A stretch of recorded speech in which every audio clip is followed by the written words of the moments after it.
Hey, everybody. I really want to talk about this. It's really been bothering me. I have just been led by the Spirit. I am telling you. It's been bothering me in my sleep. And it's something that I've been looking over. And maybe others have caught on to it, but I've been looking over it. But today, I have figured it out. I think the police know that the adoptive parents have something to do with these little boys missing. For the simple fact they removed the other kids at the house. Okay, he didn't want to tell on himself when he was doing this interview. He didn't want to say too much. You know, they can't comment on too much. But listen what he says, and I'm gonna go ahead and explain afterwards. The other children go into protective custody? Normally, yes.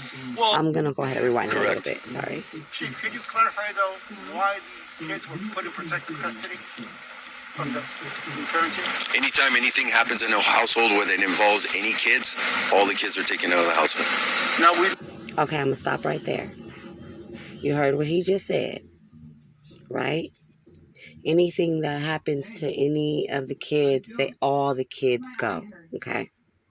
Noticed BPD here in California City, we've noticed FBI, and we've noticed that several cars have been parked, law enforcement, undercover vehicles have been parked near here, around several streets. Why is that? Can you explain anything? Oh, we definitely we want to keep an eye on the area, and again, if we ever get any evidence the kids could be anywhere in this neighborhood, and also just to keep an eye on the house and see who comes and goes. Has there been a human trafficking issue in Cal City or recent cases? Not that I'm aware of. And sorry, I just want to follow. Go ahead, Perla. Did the Luminol find anything? Not that I know of. I just want to piggyback off of a recent question here. When you say whenever there's a situation involving kids, the other children go into protective custody? Normally, yes. Well, from my understanding, we have a lot of missing, persons cases in Bakersfield, and when a parent reports their child missing, the other kids aren't taken away from them. So what circumstances have to be in play in order for the other children of the household to be in protective custody rather than... Okay, I'm going to stop right there. Okay. As well as I'm from California, I lived in California City for a few years. I lived in Bakersfield for a few years. I'm currently in Barstow. I'm also from the Midwest, and that applies everywhere that I have been.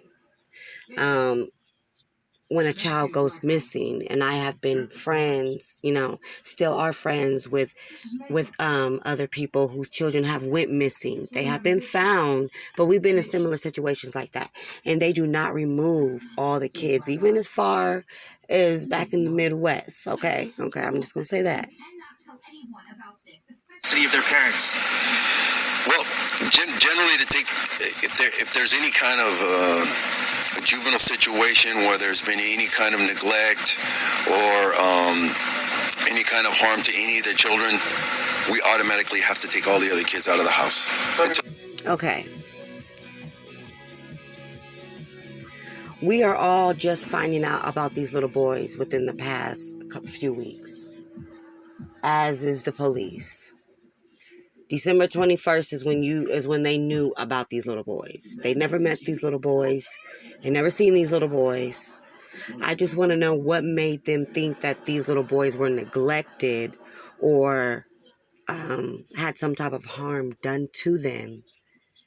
You know what I'm saying? And for them to remove the other kids. I think that is what was bothering me. Okay, I'm going to keep going. There's an investigation done by Child Protective Services. Based off of that there have been other types of abusive things. No, I'm not saying there was abuse at all. I'm saying the kids are missing. And we can't. Okay. But he just said, they only remove all the kids if they feel or suspect neglect or some type of harm or abuse have been done? How do they know that this has been done if they've never met these little boys or even knew about these little boys before now? Like, say, we all know and we all feel at this time that, the parents have something to do with it. At least I feel like that. But say that these little boys were actually abducted by a stranger. Let's just say that for a minute. And these parents were actually good parents. You know what I'm saying? I just want to know, like I said, the police know more than what we know, but I think that's what it was that was bothering me. And that's what the spirit kept telling me, like, there's a lot of, this case is really weird. Another thing that bothers me about this case are the pictures that they use on the missing posters. Those are old pictures. On the pictures, they got the boys at the same height, the same weight. I mean, it's really confusing to me, trying to go through all these different, reading different posts and going through, not different posts, sorry. Watching different videos, everybody's videos. And I just do not understand. I honestly do not think that those little boys ever made it to California City. None of the damn neighbors seen the boys. Now I'm getting mad. I need to roll my blunt. Now I'm getting upset. Calm my nerves.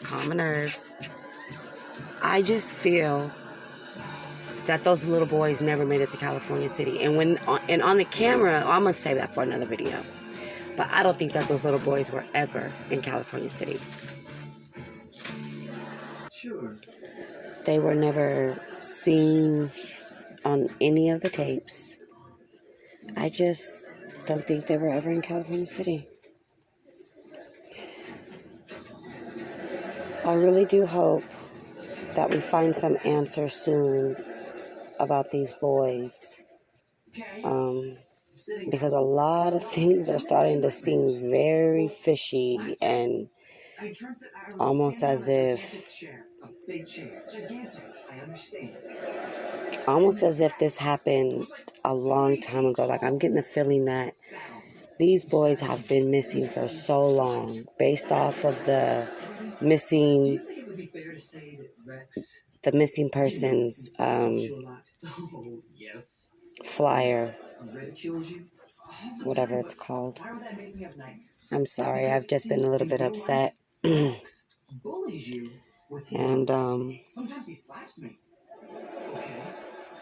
there's a lot of lies going on, a lot of fishy shit going on, and we just want the boys found. Have a good night, everybody.